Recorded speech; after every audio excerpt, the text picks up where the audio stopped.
박소연의 하루는 새벽 공기가 아직 어둠 속에 잠겨 있을 때 시작되었다.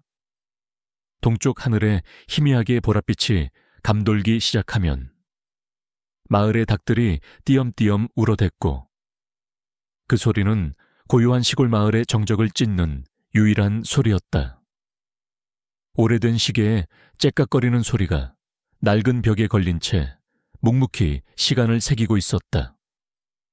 소연은 작은 방 한 구석, 삐걱거리는 나무 침대에서 몸을 일으켰다. 그녀의 손은 부엌으로 향하는 길목에서 익숙하게 벽을 더듬었다. 차가운 마루에 맨발이 닿을 때마다 온몸에 작은 전율이 흘렀지만 그녀는 개의치 않았다. 부엌으로 가서 아버지의 따뜻한 한약차를 끓였다. 연기가 모락모락 피어나는 찻잔을 들고 아버지 방으로 향했다. 아버지는 깊은 잠에 빠져 있었고, 이불 밖으로 드러난 마르고 거친 손에는 평생의 고단함이 새겨져 있었다. 소연은 찻잔을 조용히 탁재 내려놓고 아버지의 마른 얼굴을 한참 바라보았다. 그녀의 눈빛에는 말로 다 표현할 수 없는 애틋함과 책임감이 깃들어 있었다. 아버지가 잠에서 깨어날 때까지 소연은 먼저 밭으로 나갔다. 이른 아침 이슬을 머금은 작물들이 그녀를 맞았다. 흙냄새가 코끝을 스쳤고, 그녀는 익숙하게 호미를 들고 잡초를 뽑고 흙을 고르는 일에 몰두했다. 그녀의 손은 투박하고 거칠었지만 식물을 다루는 솜씨는 놀랍도록 섬세했다. 밭일은 지루하고 고되었지만 그녀는 불평 한마디 없었다. 이것이 그녀의 삶이었고 그녀는 그 삶을 묵묵히 받아들였다. 점심은 밭 한가운데서 아버지와 함께 해결했다. 김이 모락모락 나는 갓 지은 밥과 아침에 막 담근 시큼한 김치 한 조각이 전부였다. 두 사람은 거의 말없이 식사를 했다. 그들의 대화는 주로 날씨나 작물에 대한 짧은 품편기 전부였다. 대화의 부족은 고독을 의미했지만 동시에 그들만의 깊은 유대감을 나타내기도 했다. 낡은 라디오에서는 간간히 트로트 가요가 흘러나왔고 소연은 식사 내내 무심한 듯 라디오를 응시했다. 그 속에서는 또 다른 세상이 끊임없이 속도를 내며 흘러가고 있었다. 오후에는 마을의 낡은 자전거들을 수리하는 일을 도왔다. 마을 사람들은 소연을 찾아와 고장난 자전거를 맡기곤 했다. 그녀는 녹슨 체인, 닳아버린 타이어, 휘어진 바퀴 등을 꼼꼼히 살폈다.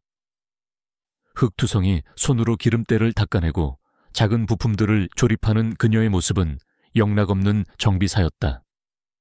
사람들은 그녀가 고치면 어떤 자전거든 새 것처럼 부드럽게 굴러간다고 칭찬했지만 그녀는 그저 작은 미소로 화답할 뿐이었다. 해질녘. 소연은 땀으로 얼룩진 작업복 차림으로 집으로 돌아왔다. 노을이 온 마을을 붉게 물들이고 있었다. 그때였다. 저 멀리 낡은 하수구 뚜껑 근처에서 희미한 울음소리가 들려왔다. 소연은 발걸음을 멈추고 소리가 나는 쪽으로 귀 기울였다.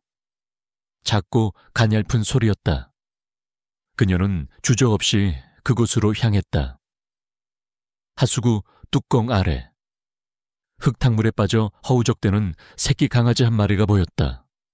털은 온통 젖어 있었고 몸은 잔뜩 웅크린 채 오들오들 떨고 있었다. 소연은 잠시 망설였다. 낡은 옷은 이미 흙투성이었지만 저 강아지를 구하려면 진흙탕 속으로 뛰어들어야 했다. 저녁 식사 준비 시간도 촉박했다. 그러나 강아지의 애처로운 눈망울을 본 순간 그녀는 다른 생각을 할 수 없었다. 그녀는 조심스럽게 하수구 안으로 발을 디뎠다. 차갑고 끈적한 지늘기 발목을 감쌌지만 그녀는 개의치 않았다. 한 손으로 벽을 지탱하며 몸을 숙여 조심스럽게 강아지를 들어 올렸다. 강아지는 온몸을 바들바들 떨고 있었지만 그녀의 따뜻한 품에 안기자 인의 안정을 찾는 듯했다. 소연은 강아지를 품에 안고 천천히 진흙탕을 빠져나왔다. 그녀의 옷은 완전히 더러워졌고 신발은 진흙으로 범벅이 되었지만 그녀의 얼굴에는 온화한 미소가 번져 있었다. 그녀는 품속의 강아지에게 조용히 속삭였다. 이제 괜찮아. 강아지는 작은 혀로 그녀의 손을 핥았다. 그 순간 소연은 세상의 모든 고단함을 잊은 듯했다. 해질녘 노을빛이 강아지를 안고 있는 그녀의 모습을 부드럽게 감쌌고 마치 한 폭의 그림 같았다. 이 작은 생명을 구하는 행위는 그녀의 순수하고 연약한 마음속 깊이 자리한 강한 인간미를 보여주었다. 집으로 돌아온 소연은 강아지를 따뜻한 수건으로 정성껏 닦아주고 낡은 담요를 깔아 작은 보금자리를 만들어 주었다. 강아지는 그녀의 무릎에 기대어 잠이 들었고 소연은 그런 강아지의 머리를 부드럽게 쓰다듬었다. 그때 그녀는 무심코 자신의 낡은 작업복 주머니에서 오래된 가죽 수첩 하나를 꺼냈다. 손때 묻은 수첩은 겉모습만 보면 평범한 농촌 아가씨의 일기장 같았다. 하지만 그녀가 수첩을 펼치자 그 안에는 놀라운 내용이 담겨 있었다. 수첩 안에는 연필로 정교하게 그려진 자동차 엔진의 설계도, 복잡한 물리 공식들, 그리고 영어로 쓰인 알 수 없는 속도 관련 메모들이 가득했다. Aerodynamics of High-Speed Vehicles, Torque Distribution in Racing Cars. 같은 전문 용어들이 빼곡하게 적혀 있었다. 이 모든 것은 소연의 낡은 옷차림과 흙투성이 송과는 너무나 이질적인 모습이었다. 이 수첩은 그녀가 어린 시절부터 몰래 간직해온 꿈과 열정의 증거였다. 그녀는 이 수첩을 마을 사람들 몰래, 심지어 아버지 몰래, 자신의 낡은 나무 상자 깊숙한 곳에 숨겨두곤 했다. 문득 그녀는 자신의 왼쪽 손목을 덮고 있던 긴 소매를 걷어 올렸다. 그곳에는 희미하지만 선명하게 남아있는 톱니바퀴 모양의 흉터가 있었다. 오래된 사고의 흔적이었다. 이 흉터는 그녀의 비밀스러운 과거와 연결되어 있었다. 어릴 적 소연은 호기심 많고 활동적인 아이였다. 그녀의 부모님은 작은 카센터를 운영했는데 그녀는 매일 그곳에서 시간을 보내며 기계 만지는 것을 좋아했다. 특히 속도를 낼 수 있는 모든 것에 대한 막연한 동경을 가지고 있었다. 그 흉터는 바로 그 어린 시절의 열정과 함께 일어났던 작은 사고의 결과였다. 그 사고 이후로 그녀는 세상으로부터 자신을 숨기듯 조용히 지내왔지만 그녀의 내면에는 여전히 속도에 대한 뜨거운 불꽃이 숨쉬고 있었다. 소연은 수첩을 다시 조심스럽게 덮고 흉터 위를 쓸어보았다. 그녀의 눈빛은 먼 곳을 응시하는 듯 했지만 그 속에는 알 수 없는 갈망이 일렁이고 있었다. 그녀의 삶은 겉으로 보기에 고요하고 평범했지만 그 밑바닥에는 아무도 모르는 거대한 열정과 숨겨진 능력이 조용히 잠들어 있었다. 마치 폭풍전의 바다가 잔잔한 수면 아래에서 거대한 에너지를 응축하고 있듯이 말이다. 소연의 삶을 뒤흔드는 폭풍은 예고 없이 찾아왔다. 며칠 밤낮 없이 이어진 바틸로 피곤에 절어 잠든 어느 날 밤, 아버지의 고통스러운 신음소리에 소연은 잠에서 번쩍 깨어났다. 아버지는 가슴을 움켜쥐고 식은땀을 비오듯 흘리며 침대 위에서 몸부림치고 있었다. 소연은 놀라 황급히 아버지에게 달려갔다. 아버지 괜찮으세요? 어디가 아프세요? 그녀의 목소리는 불안감에 미세하게 떨렸다. 아버지는 겨우 한 손을 들어 자신의 가슴을 가리켰다. 창백한 얼굴에는 고통이 역력했다. 소연은 지체할 새 없이 마을 보건소로 아버지를 업고 뛰었다. 밤늦은 시간, 보건소는 불이 꺼져 있었고 작은 마을의 유일한 의사는 이미 퇴근한 상태였다. 소연은 절망감에 휩싸였다. 제발, 제발 도와주세요.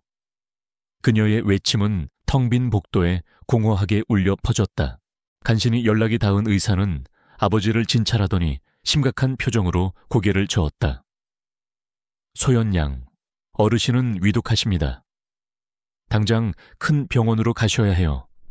심장 쪽이 좋지 않으신 것 같습니다. 수술이 시급할 수도 있어요. 청천벽력 같은 소식이었다. 소연의 가슴이 철렁 내려앉았다. 그녀는 의사의 말을 제대로 이해할 수 없었다. 수술 큰 병원, 그 모든 것이 그녀의 삶과는 너무나 동떨어진 단어들이었다. 서울의 대형 병원으로 아버지를 모시고 갔을 때 의사들은 이미 최악의 상황을 예상하고 있었다. 정밀 검사 결과 아버지는 희귀 심장병을 앓고 있었고 당장 수술하지 않으면 생명이 위태롭다는 진단을 받았다. 수술비는 상상조차 할 수 없는 금액이었다. 수천만 원. 어쩌면 억 단위에 육박할 수도 있다는 의사의 말에 소연의 눈앞이 아찔해졌다. 그녀는 평생 한 번도 만져본 적 없는 액수였다. 엎친 데 덮친 격으로. 며칠 뒤 오래된 마을 이장이 찾아와서는 충격적인 소식을 전했다. 소연아, 미안하지만 내내 딱 말이다. 예전에 아버님이 빌린 돈 때문에 넘어갈 위기에 처했어. 아마 한 달 안에 돈을 갚지 못하면 땅을 잃게 될 거다. 유일한 생계수단이자 가족의 전부인 땅까지 잃게 될 위기에 처한 것이다. 소연은 망연자실했다. 그녀의 세계가 송두리째 무너져 내리는 기분이었다. 소연은 친척들을 찾아가 도움을 요청했다. 그러나 모두 고개를 저었다. 소연아, 우리도 사정이 어렵다. 미안하다. 그녀는 마을 사람들에게도 빌려보았지만 가난한 시골 사람들에게는 그만한 여윳돈이 없었다. 은행은 담보가 없다며 대출을 거부했다. 모든 문이 닫히는 순간이었다. 그녀는 절망의 구렁텅이에 빠져들었다. 아버지는 병실 침대에 누워 사경을 헤매고 있었고 그들의 삶의 터전인 밭은 곧 사라질 예정이었다. 그때였다. 병원 로비에 낡은 텔레비전에서 흘러나오는 뉴스 속보가 소연의 귀에 꽂혔다. 강민준 CEO의 스피드 챌린지. 역대급 상금과 파격적인 제안으로 화제. 화면에는 잘생기고 냉철해 보이는 젊은 CEO. 강민준의 얼굴이 비치고 있었다. 뉴스에서는 그가 대한민국 최고의 IT 기업 강테크의 수장이며 자신이 설계한 특별한 레이싱 코스에서 스피드 챌린지라는 대규모 레이싱 대회를 개최한다고 보도했다. 우승 상금은 무려 5억 원. 그리고 더 놀라운 것은 우승자에게는 강테크의 자율주행차 개발팀의 핵심 엔지니어 자리까지 약속한다는 내용이었다. 소연의 눈이 커졌다. 5억 원. 그 돈이면 아버지의 수술비를 감당하고 땅도 지킬 수 있었다. 게다가 강테크의 엔지니어 어린 시절부터 그녀가 꿈꿔왔던 세상이었다. 그러나 이내 그녀의 심장이 두근거리기 시작했다. 뉴스는 이어서 강민준 CEO의 스피드 챌린지는 아무도 완주하지 못했던 난이도 극악의 코스로 유명하다고 덧붙였다. 수많은 프로레이서들과 베테랑들이 도전했지만 모두 실패했다는 이야기가 이어졌다. 게다가 참가하려면 특별히 개조된 레이싱카를 소유해야 한다는 조건도 있었다. 소연의 심장이 다시 한번 내려앉았다. 그녀에게는 낡은 자전거를 고친 경험밖에는 없었다. 전문적인 레이싱 교육을 받아본 적도 없었다. 하지만 그녀는 문득 자신의 낡은 수첩을 떠올렸다. 그 안에 빼곡히 적혀있던 엔진 설계도와 물리 공식들, 그리고 어릴 적 아버지의 카센터에서 몰래 만져보았던 고물 자동차 엔진의 감촉, 그녀의 내면 깊숙이 잠들어 있던 속도에 대한 갈망이 꿈틀거리기 시작했다. 그것은 단순한 호기심이 아니라 절박한 상황에서 깨어난 생존 본능이자 자신도 모르게 숨겨왔던 진정한 자아의 외침이었다. 이게 유일한 방법이야. 소연은 나지막이 중얼거렸다. 아버지를 살리고 땅을 지킬 수 있는 유일한 희망이었다. 그녀는 망설임 없이 참가 신청서를 찾아보았다. 그녀는 자신의 낡은 자전거를 수리했던 손으로. 이제는 레이싱카를 만져야 할 운명에 놓인 것이다. 그녀는 다시는 이전의 평범한 삶으로 돌아갈 수 없다는 것을 직감했다. 이 도전은 그녀의 삶을 영원히 바꿔놓을 것이었다.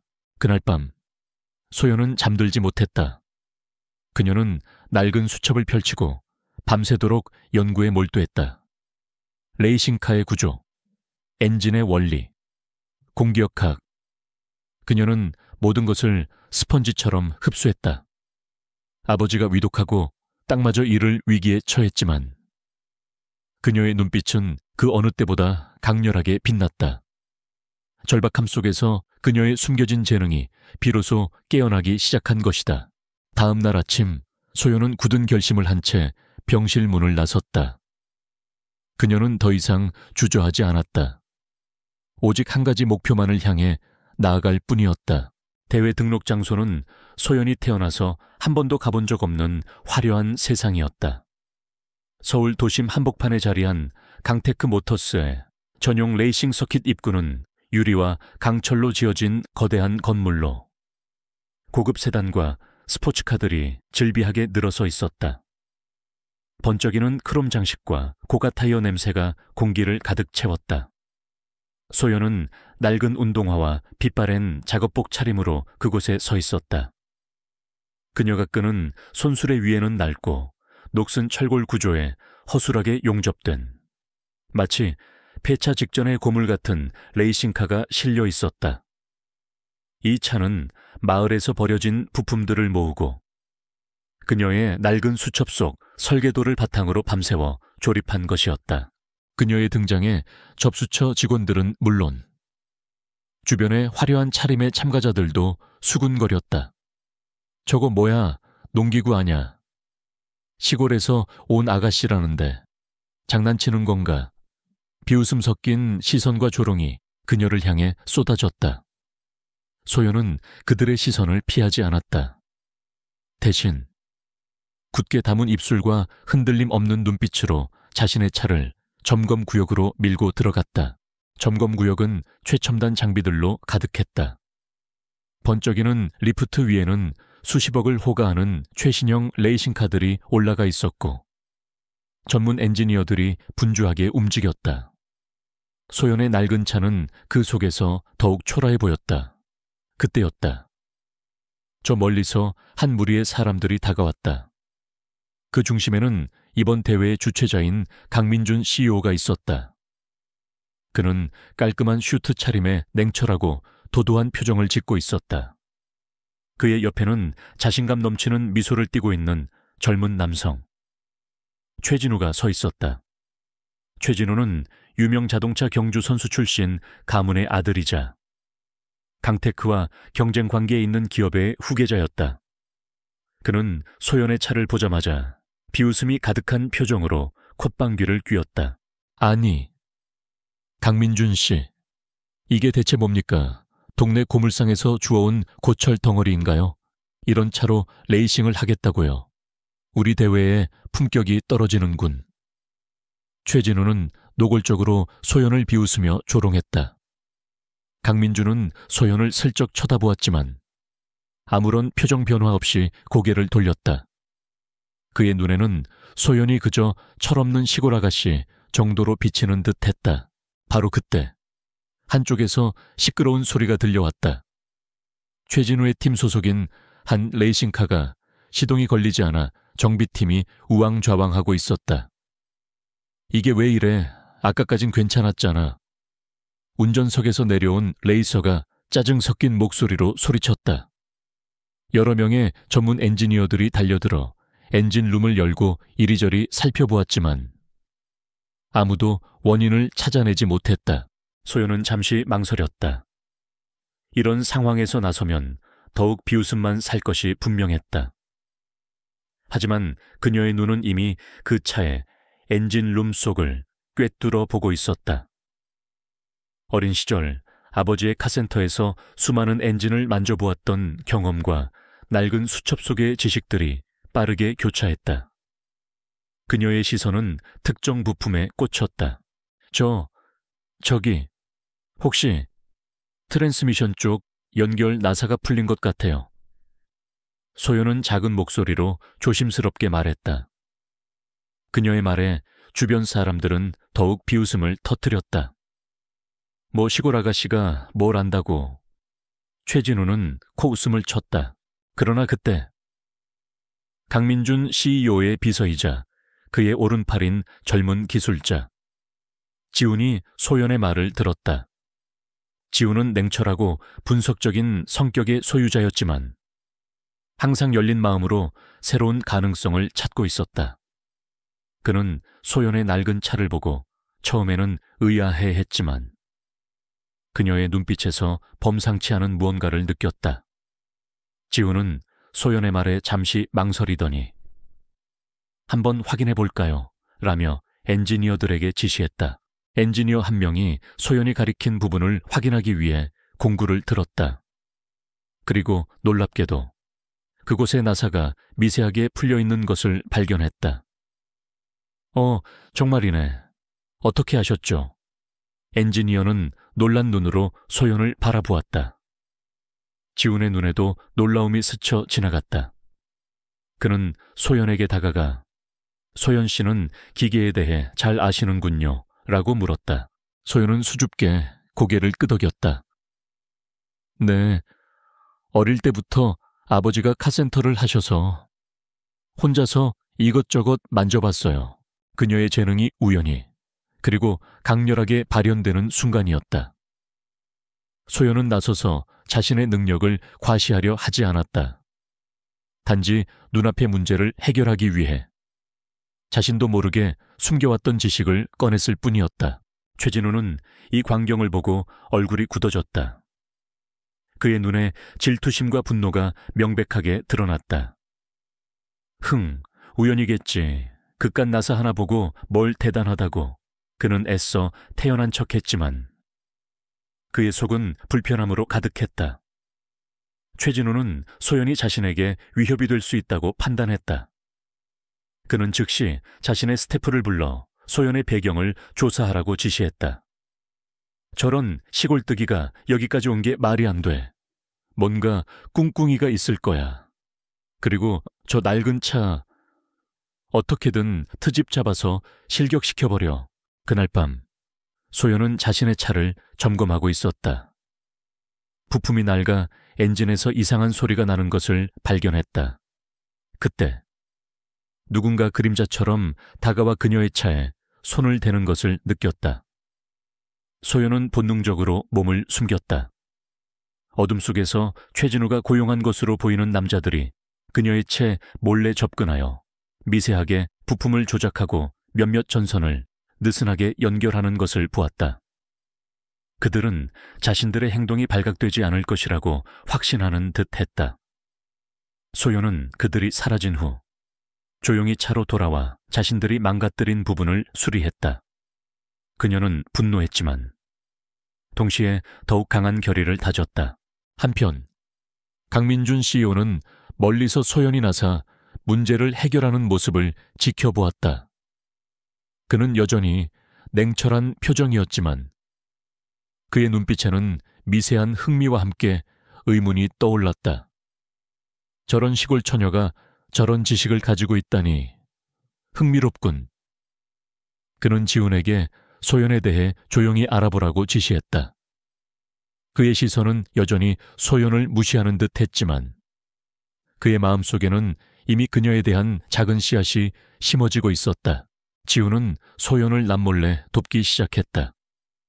그는 소연이 차를 점검하는 모습을 유심히 지켜보다가 필요한 도구나 부품이 있으면 은근슬쩍 근처에 가져다 놓는 시기였다. 직접적인 도움은 주지 않았지만 소연이 필요한 것을 놓치지 않게 조용히 배려했다. 그는 소연의 눈빛에서 순수한 열정과 비범함을 보았고 그녀가 이 대회에서 주목받을 것이라는 예감을 지울 수 없었다. 경기는 시작도 전에 이미 보이지 않는 전쟁터가 되어 있었다. 소연은 자신의 재능을 세상에 드러냈고 그와 동시에 질투와 음모의 대상이 되었다. 그러나 그녀는 흔들리지 않았다. 그녀의 눈은 오직 하나의 목표만을 향해 있었다. 아버지의 생명과 가족의 땅을 지키는 것. 그리고 그 과정에서 그녀는 자신 안에 잠들어 있던 진짜 자신을 만나기 시작했다. 대회 당일, 서킷은 거대한 축제의 장으로 변모해 있었다. 수많은 관중들이 스탠드를 가득 메웠고 취재진의 카메라 플래시가 번쩍였다. 웅장한 음악이 울려 퍼지는 가운데 화려한 레이싱카들이 차례로 피트에서 나와 출발선에 정렬했다. 엔진 소리가 굉음을 내며 지축을 흔들었다. 이곳은 단순한 경주장이 아니었다. 박소연에게는 그녀의 꿈과 절망, 그리고 아버지의 생명이 걸린 상징적인 투기장이었다. 이곳은 그녀가 늘 동경하던 속도의 세계였지만 동시에 그녀의 초라함과 무시당했던 기억이 겹쳐지는 곳이기도 했다. 최진우의 최신형 레이싱카는 선두에 당당히 자리 잡았다. 그의 차는 번쩍이는 빨간색 페인트와 공기역학적 디자인으로 시선을 사로잡았다. 그 옆에는 여유로운 미소를 짓고 있는 다른 베테랑 레이서들의 차들이 줄지어 있었다. 그리고 가장 뒤편, 출발선에서 멀리 떨어진 곳에 소연의 낡은 차가 서 있었다. 어제 수리했던 흔적이 고스란히 남아있는 그녀의 차는 주변의 화려한 차들과 극명한 대비를 이루며 더욱 초라하게 보였다. 스탠드에 앉은 관중들은 소연의 차를 보며 수군거렸다. 저 차가 대체 뭐야? 저 아가씨, 혹시 길을 잘못 들어온 거 아니야? 그들의 비웃음과 경멸 섞인 시선이 소연에게 꽂혔다. 하지만 소연은 개의치 않았다. 그녀의 눈은 오직 앞에 펼쳐진 코스만을 응시하고 있었다. 그녀는 고독한 영웅이었다. 이 거대한 경기장 한가운데 수많은 사람들의 시선 속에 있었지만 이 순간 그녀는 완벽하게 혼자였다. 지우는 피트 구역에서 초조한 표정으로 소연의 차를 바라보고 있었다. 그는 소연의 재능을 믿었지만 그녀의 낡은 차와 압도적인 경쟁자들을 보며 걱정을 감출 수 없었다. 그의 마음속에는 응원과 함께 불안감이 교차했다. 강민준 CEO는 VIP석에서 경기를 지켜보고 있었다. 그의 얼굴은 여전히 감정을 읽기 어려웠지만 그의 시선은 자신도 모르게 소연의 채 머물러 있었다. 그는 이 대회의 모든 참가자들을 잠재적인 인재로 보았지만 소연이라는 예상치 못한 변수가 그의 호기심을 자극하고 있었다. 선수들은 모두 준비 완료, 아나운서의 목소리가 경기장을 뒤흔들었다. 카운트다운이 시작되었다. 5, 4, 3, 2, 1. 굉음과 함께 출발 신호탄이 터졌다. 모든 레이싱카들이 엄청난 속도로 튀어나갔다. 최진우의 차는 바람처럼 선두로 치고 나갔고 다른 차들도 그 뒤를 맹렬히 추격했다. 소연의 낡은 차는 느릿하게 출발했고 금세 다른 차들의 뒤편으로 멀어졌다. 관중석에서는 야유와 함께 실망 섞인 한숨이 터져 나왔다. 역시 안 되는군. 시간 낭비였어. 그러나 소연은 조급해하지 않았다. 그녀는 자신의 차의 한계를 누구보다 잘 알고 있었다. 그녀는 억지로 속도를 내기보다 코스를 완벽하게 파악하고 기회를 엿보고 있었다. 첫 번째 코너, 두 번째 코너. 그녀는 다른 레이서들이 간과하는 미세한 진흙탕 구간이나 울퉁불퉁한 노면을 정확히 읽어냈다. 그녀의 낡은 차가 간혹 덜컹거리며 위험한 순간을 맞기도 했지만 그녀는 노련하게 핸들을 조작하며 위기를 모면했다. 하지만 압박은 점점 더 거세졌다. 최진우는 선두를 달리며 여유롭게 소연을 조롱하듯 뒤돌아보았다. 그의 무정위에서는 소연의 차가 아직도 후미에 있다는 보고가 이어졌다. 그때 소연의 차 엔진에서 갑자기 이상한 소리가 나기 시작했다. 어제 최진우의 스태프가 조작했던 부품이 결국 문제를 일으킨 것이었다. 엔진 출력이 급격히 떨어지는 것을 느낀 소연의 얼굴에 그림자가 드리워졌다. 그녀는 한 손으로 운전대를 잡고 다른 한 손으로는 계기판을 확인하며 재빨리 문제를 파악하려 애썼다. 그때 하늘이 어두워지기 시작하더니 갑자기 폭우가 쏟아졌다. 시야는 순식간에 흐려지고 트랙은 빗물로 뒤덮여 미끄러워졌다. 빗줄기가 너무 거세어 앞차조차 제대로 보이지 않았다. 다른 레이서들도 속도를 줄이며 불안해하는 기색이 역력했다. 최진우조차 빗길에 당황하여 평소보다 느린 속도로 코너를 돌았다. 소연은 절박했다. 아버지의 수술은 시간과의 싸움이었다. 병원에서 걸려온 전화는 그녀의 심장을 더욱 조여왔다. 소연 양, 어르신 상태가 안 좋아지셨어요. 오늘 밤을 넘기기 어려울 수도 있습니다. 지금 당장 수술하지 않으면. 의사의 목소리는 마치 사형 선고처럼 들렸다. 소연의 눈앞이 흐려졌다. 그녀는 이 레이스를 이기지 못하면 모든 것을 잃게 될 터였다. 그녀의 차는 더욱 심하게 삐걱거렸다. 엔진은 불안정했고 빗물 때문에 타이어 접지력은 최악이었다. 소연은 이제 더 이상 물러설 곳이 없다는 것을 깨달았다. 그녀는 빗물을 닦아내며 눈을 부릅떴다.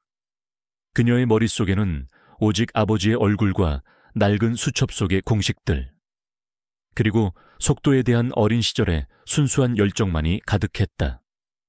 그녀는 핸들을 꽉 잡았다. 이제부터는 오직 그녀의 의지와 재능만이 그녀를 앞으로 나아가게 할 수 있었다. 트랙 위에는 그녀의 고독한 투쟁만이 남았다. 빗줄기는 점점 더 거세져 폭우로 변했다. 흙탕물이 트랙 위로 튀어올랐고 시야는 거의 제로에 가까웠다. 모든 레이서들이 속도를 줄이고 조심스럽게 운전하고 있었다. 최진우는 여전히 선두를 달리고 있었지만 빗길 때문에 평소 실력을 제대로 발휘하지 못하고 있었다. 그는 백미러로 뒤를 돌아보며 다른 차들이 자신을 따라오지 못하는 것에 안도했다. 그때였다. 저 멀리 뒤쪽에서 희미한 엔진 소리가 들려왔다. 믿을 수 없는 속도로 자신에게 다가오는 그림자가 있었다. 박소연의 차였다. 엔진은 여전히 불안정한 소리를 냈지만 소연은 그 소리에 아랑곳하지 않았다. 그녀의 얼굴은 빗물과 땀으로 범벅이 되어 있었지만 그녀의 눈은 불꽃처럼 타올랐다. 그녀의 머릿속에는 오직 아버지의 가쁜 숨소리와 수술이라는 단어만이 맴돌았다. 그녀는 핸들을 꽉 잡고 마치 차와 하나가 된 듯 움직였다. 모든 것이 멈춘 듯한 순간이었다. 소연은 눈을 감고 깊게 숨을 들이쉬었다. 그녀는 더 이상 눈으로 보지 않았다. 대신 온몸의 감각을 통해 트랙의 미세한 기울기, 타이어의 마찰력, 빗물의 흐름, 엔진의 미세한 진동까지 모두 느꼈다. 낡은 수첩 속에 복잡한 물리 공식들이 그녀의 뇌리에서 번개처럼 스쳐 지나갔다. 그녀는 코너의 진입 각도, 가속 페달을 밟는 타이밍, 브레이크를 조절하는 압력까지 모든 것을 완벽하게 계산하고 있었다. 마치 수백 번 이 코스를 달려본 사람처럼 말이다. 그녀는 자신 안에 잠들어 있던 모든 힘, 지혜, 그리고 투지를 끌어냈다.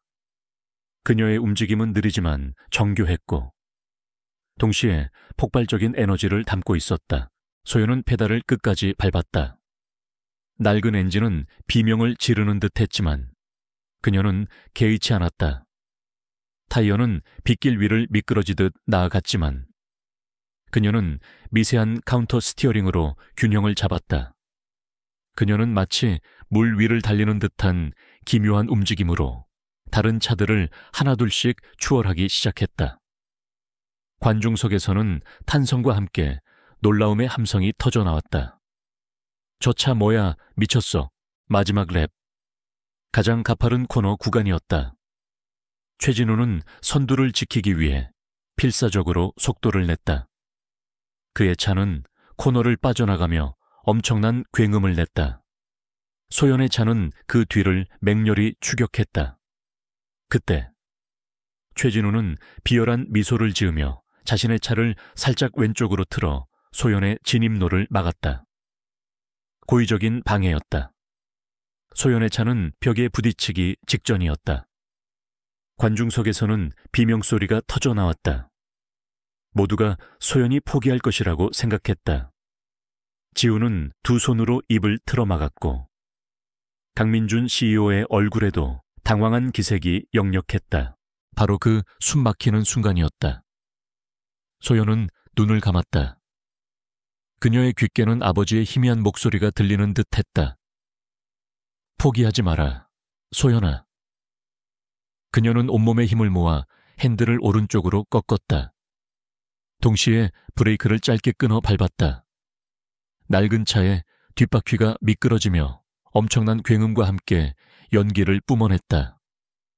환상적인 드리프트였다. 최진우의 차와 벽 사이에 육안으로는 불가능해 보이는 좁디좁은 틈새로 소연의 차가 마치 유령처럼 미끄러져 들어갔다. 관중석은 일순간 정지했다. 아무도 숨쉬는 이간 없었다. 그리고 쾅 소리와 함께 소연의 차가 최진우의 차를 아슬아슬하게 스쳐 지나갔다. 최진우는 믿을 수 없다는 표정으로 백미러를 보았다. 그의 눈앞에는 이미 소연의 차의 뒷모습이 보였다. 소연은 그대로 속도를 멈추지 않고 마지막 직선 구간을 질주했다. 그녀의 차는 마치 부활한 전설의 기계처럼 굉음을 내며 결승선을 향해 돌진했다. 관중들의 얼굴에는 처음에는 의심과 비웃음이 가득했지만 소연의 놀라운 주행을 보며 경악으로 바뀌었다. 그리고 그녀가 최진우를 제치고 극적으로 선두로 나서는 순간 그들의 표정은 경외감으로 물들었다. 쾅 소연의 낡은 차가 결승선을 통과했다. 전광판에는 1위 박소연이라는 글자가 선명하게 떴다. 경기장은 일순간 정적에 휩싸였다. 그리고 곧바로 환호성이 터져나왔다. 마치 폭발하듯 터져나온 함성과 박수갈채는 지축을 뒤흔들었다. 사람들은 자리에서 벌떡 일어나 소연의 이름을 연호했다. 박소연, 박소연. 수많은 카메라 플래시가 그녀를 향해 터졌고 언론사 기자들은 그녀의 이름을 외치며 열광했다. 강민준 CEO는 자리에서 벌떡 일어섰다. 그의 냉철했던 얼굴에는 경악과 함께 알 수 없는 감동이 스쳐 지나갔다. 그는 소연을 향해 박수를 보냈다. 그의 옆에서 최진우는 하얗게 질린 얼굴로 망연자실한 표정을 짓고 있었다. 그 순간 소연의 승리는 단순한 개인의 승리가 아니었다. 그것은 편견과 오만을 깨부수고 재능과 의지가 모든 것을 뛰어넘을 수 있음을 증명하는 사회적인 인정의 순간이었다. 그녀는 자신이 누구인지, 무엇을 할 수 있는지 세상에 똑똑히 보여주었다.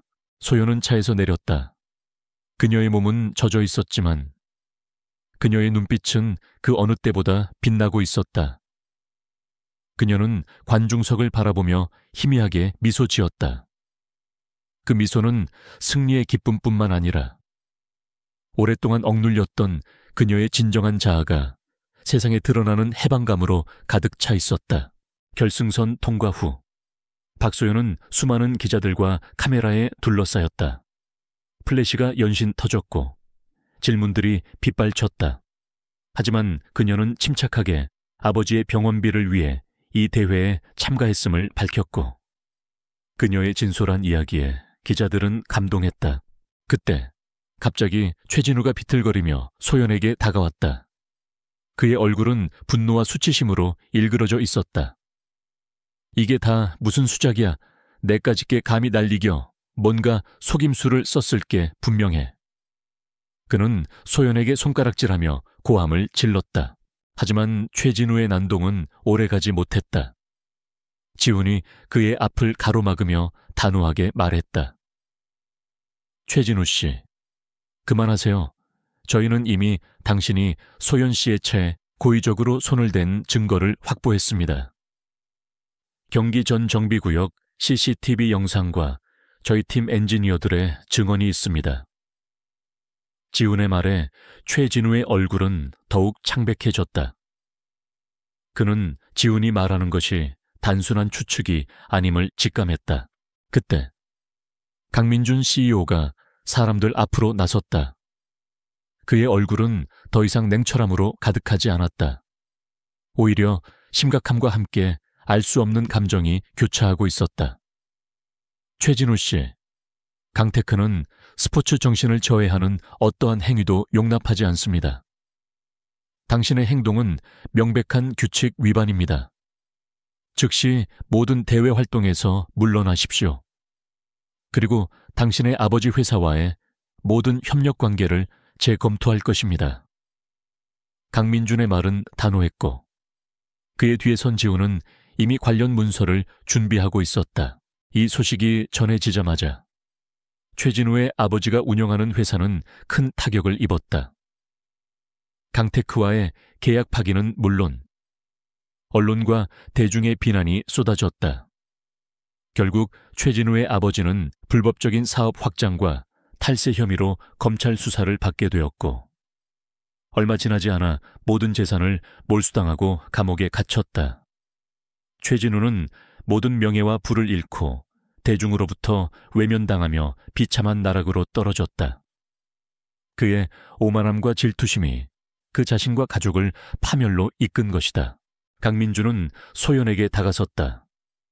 그는 그녀의 눈을 똑바로 바라보며 말했다. 박소연 씨, 당신을 과소평가한 것에 대해 진심으로 사과드립니다. 당신은 놀라운 재능과 투지를 가지고 있습니다. 당신의 승리는 단순히 경주에서 이긴 것이 아니라 저를 비롯한 많은 사람들의 편견을 깨뜨린 것입니다. 그의 목소리에는 진심 어린 후회가 담겨 있었다. 그는 이어 모두가 들을 수 있도록 큰 소리로 발표했다. 강테크는 박소연 씨에게 약속된 우승 상금 5억 원 외에 아버지의 수술비 전액을 지원할 것입니다. 또한 박소연 씨에게 대한민국 최고 공과대학의 전액 장학금을 제공하고 졸업 후 강테크 자율주행차 개발팀의 수석연구원 자리를 제안합니다. 그의 파격적인 제안에 기자들은 또다시 술렁거렸다. 수석연구원 자리는 강테크의 핵심 브레인들만이 차지할 수 있는 자리였기 때문이다. 소연은 믿을 순 없다는 듯 강민준을 바라보았다. 그녀의 꿈이 현실이 되는 순간이었다. 돈 벌 일을 위해 시작한 레이싱이었지만 이제 그녀는 진정으로 자신이 원하는 길을 걸을 수 있게 되었다. 그녀는 강민준에게 깊이 고개 숙여 감사 인사를 전했다. 며칠 후 아버지의 수술은 성공적으로 끝났다. 병실에서 아버지는 회복하고 있었고 소연은 그의 곁을 지켰다. 아버지는 소연의 손을 잡고 눈물을 글썽였다. 우리 소연이 아버지를 살렸구나. 정말 자랑스럽다. 소연은 아버지의 손을 꼭 잡았다. 그녀의 눈가에도 뜨거운 눈물이 맺혔다. 시간이 흘러 소연은 지훈과 함께 강테크 연구소의 최신식 휴게실에 앉아 있었다. 창밖으로는 서울의 화려한 야경이 펼쳐져 있었다. 지훈은 커피를 한 모금 마시며 말했다. 소연 씨, 정말 대단했어요. 솔직히 저도 불안했는데 당신은 해냈어요. 당신은 제 편견을 깨줬을 뿐만 아니라 많은 사람들에게 희망을 보여줬어요. 그의 목소리에는 존경심이 가득했다. 소연은 미소 지으며 답했다. 지훈 씨의 도움이 없었다면 불가능했을 거예요. 지훈 씨는 저를 믿어준 유일한 사람이었어요. 그녀는 지난 날을 회상했다. 경주가 끝나고 나니 알겠어요. 저는 그저 돈 때문에 달린 게 아니었어요. 어쩌면 제 안에 뭔가가 스스로를 증명하고 싶어 했던 것 같아요. 속도와 기계에 대한 이 열정이 저를 여기까지 이끌었네요. 지우는 고개를 끄덕였다. 맞아요. 그게 바로 당신의 진짜 힘이었죠. 당신의 용기와 재능이 빛을 발한 거예요. 이제 당신은 더 이상 고독한 시골 소녀가 아니에요. 당신은 강테크의 미래를 이끌어갈 중요한 인재입니다. 그들의 대화는 깊어졌다. 두 사람은 앞으로 강테크에서 함께 이루어 나갈 꿈에 대해 이야기했다. 자율주행차 기술의 발전, 친환경 에너지 차량 개발. 소연의 눈은 미래에 대한 기대감으로 반짝였다. 그녀는 고요했던 시골 생활에서 벗어나 이제는 거대한 도시의 심장부에서 자신의 재능을 꽃피울 기회를 얻었다. 그것은 물질적인 풍요를 넘어선 진정한 자아실현의 시작이었다. 그녀는 자신이 걸어온 길을 되돌아보며 모든 시련이 자신을 더욱 강하게 만들었다는 것을 깨달았다. 그녀의 마음속에는 잔잔한 평화와 함께 새로운 도전에 대한 설렘이 가득했다. 3년 후 박소연은 더 이상 낡은 옷을 입고 시골길을 걷던 수줍은 소녀가 아니었다. 그녀는 대한민국 최고 공과대학을 수석으로 졸업하고 강테크의 자율주행차 개발팀 수석 연구원을 넘어 최연소 프로젝트 총괄이사로 승진해 있었다. 그녀의 이름은 이제 박소연 이사로 불리며 업계에서는 혁신과 도전의 아이콘으로 통했다. 세련된 오피스룩을 입은 그녀의 모습은 여전히 차분했지만 눈빛에는 확고한 자신감과 지적인 빛이 가득했다. 그녀가 처음 서울에 왔을 때 품었던 막연한 동경은 이제 현실이 되었다. 그녀는 더 이상 누군가의 도움을 받는 존재가 아니었다. 오히려 수많은 젊은 엔지니어들이 그녀를 멘토로 삼고 그녀의 지도 아래에서 미래 기술을 연구하고 있었다. 그녀가 이끄는 팀은 이미 여러 차례 놀라운 기술적 성과를 발표하며 업계를 선도했다. 아버지의 건강은 완전히 회복되었다. 소연은 아버지에게 시골집보다 훨씬 크고 아늑한 도심 외곽의 전원주택을 선물했다. 아버지는 햇살 좋은 마당에서 작은 텃밭을 가꾸며 평화로운 노년을 보내고 있었다. 그는 매일 아침 소연이 출근하는 모습을 보며 흐뭇한 미소를 지었다. 소연은 자신의 성공을 자신만의 것으로 여기지 않았다. 그녀는 자신과 같은 어려움을 겪는 이들에게 희망을 주고 싶었다. 그리하여 그녀는 속도와 희망이라는 이름의 장학재단을 설립했다. 이 재단은 경제적인 어려움 때문에 자신의 재능을 펼치지 못하는 학생들에게 공학 교육과 기술 연구에 필요한 모든 지원을 아끼지 않았다. 우리가 속도를 통해 미래로 나아가듯 이 아이들도 자신의 속도로 꿈을 향해 나아가도록 돕고 싶어요. 그녀는 종종 강연에서 이렇게 말했다. 어느 맑은 가을날 소연은 지훈과 함께 자신의 고향을 찾았다. 마을 어귀에는 예전에는 볼 수 없었던 번듯한 건물이 우뚝 서 있었다. 바로 소연과 강테크가 공동으로 지원하여 설립한 미래자동차 연구센터담이었다. 이 센터는 최첨단 시설을 갖춘 연구소이자 마을 청년들에게 새로운 기술을 가르치는 교육장이었다. 이제 마을 청년들은 더 이상 농업에만 매달리지 않아도 되었다. 그들은 소연의 지도 아래에서 새로운 기술을 배우고 미래 산업의 주역으로 성장하고 있었다. 센터 개소식 날, 소연은 연단에 올라섰다. 낡은 작업복을 입고 고물차를 고치던 소녀가 이제는 고향 마을의 미래를 이끄는 리더가 되어 있었다. 그녀의 연설은 마을 사람들의 가슴을 울렸고 많은 이들이 감격의 눈물을 흘렸다. 센터의 한쪽 벽에는 소연이 직접 기증한 그녀가 처음 경주에 나갔을 때 탔던 낡은 레이싱카가 전시되어 있었다. 녹슨 부분은 사라지고 깨끗하게 복원된 차는 소연의 불굴의 의지와 도전 정신을 상징하는 듯했다. 젊은 학생들이 그 차를 둘러싸고 호기심 가득한 눈빛으로 질문을 쏟아냈다. 이 차로 정말 30대를 제쳤다고요. 어떻게 이런 고물차로 이길 수 있었어요? 소연은 미소 지으며 그들에게 자신의 이야기를 들려주었다. 그날 저녁, 소연은 아버지와 함께 조용히 마을 뒷산에 올랐다. 해질녘 노을이 온 세상을 붉게 물들이고 있었다. 소연은 멀리 마을을 내려다보았다. 불빛이 하나둘씩 켜지는 마을은 예전의 고요함 속에 활기찬 생명력이 더해진 듯했다. 지평선 너머 그녀와 그녀의 팀이 개발한 자율주행 전기 트럭들이 조용히 물류를 운반하는 모습이 보였다. 소음 하나 없이 부드럽게 움직이는 그 거대한 기계들은 그녀의 땀과 노력, 그리고 꿈의 결실이었다. 소연은 품속에서 낡은 수첩을 꺼냈다. 닳고 다른 가죽 표지는 세월의 흔적을 말해주었다. 하지만 수첩 안의 페이지들은 더 이상 초라하지 않았다. 수많은 새로운 설계도와 복잡한 공식들, 그리고 미래 기술에 대한 아이디어들이 빼곡하게 채워져 있었다.